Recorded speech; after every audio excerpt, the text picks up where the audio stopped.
طالبان وایي د احمدشاه مسعود قبر ته نږدې د طالبانو د اتڼ انګیزه معلومه شوې. په ټولنیزو رسنیو کې یو شمېر طالبانو یو ویډیو خپره شوې چې په پنجشیر ولایت کې د پخواني جهادي قومندان احمدشاه مسعود قبر ته نږدې په اتڼ او زمزمو لیدل کېږي.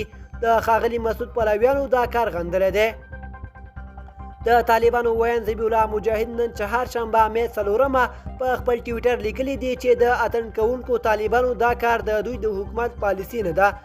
هغه ویلي دی چې د افغانستان د بیلابیلو ولایتونو څخه یو شمېر ځوانان په اختر کې د تفریح لپاره پنجشیر ته تللي وو او دا کار یې کړی دی.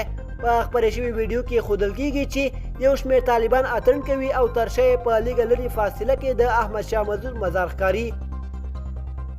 د طالبانو ویاند ذبیح الله مجاهد لیکلی دی هڅه روانه ده چې د دغه ناسم عمل انګیزه معلومه شي او دا ډول اعمالو مخه ونیول شي. د ښاغلي مسعود یو شمېر پلویانو په ټولنیزو رسنیو کې د دغه طالبانو اتڼ غندلی او دا کار یې د احمدشاه مسعود د شخصیت او مزار ته سپکاوی بللی دی.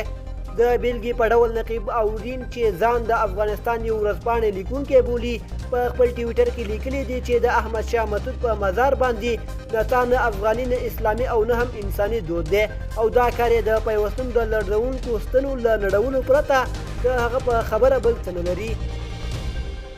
د امین بابک په نامه بل افغان چې ټویټر کې خبریال ښودل شوی هم دا کار یې سپکاوی بللی دی او دا یې د افغانستان د خلکو ترمنځ د دریځ پیدا کولو یوه هڅه بللي او لیکلي یې دي چې طالبانو د ولسونو ترمنځ دریځ نشي پیدا کولی.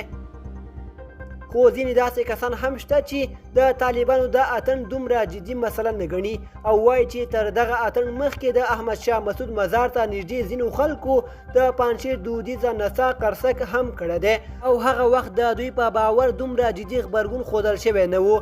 د صفحې په نامه یو تن په خپل ټویټر یو ویډیو خپره کړې چې ظاهرا د مسعود مزار ته نږدې یو افغان سندرغاړی د سندرې ویلو په حال کې لیدل کېږي.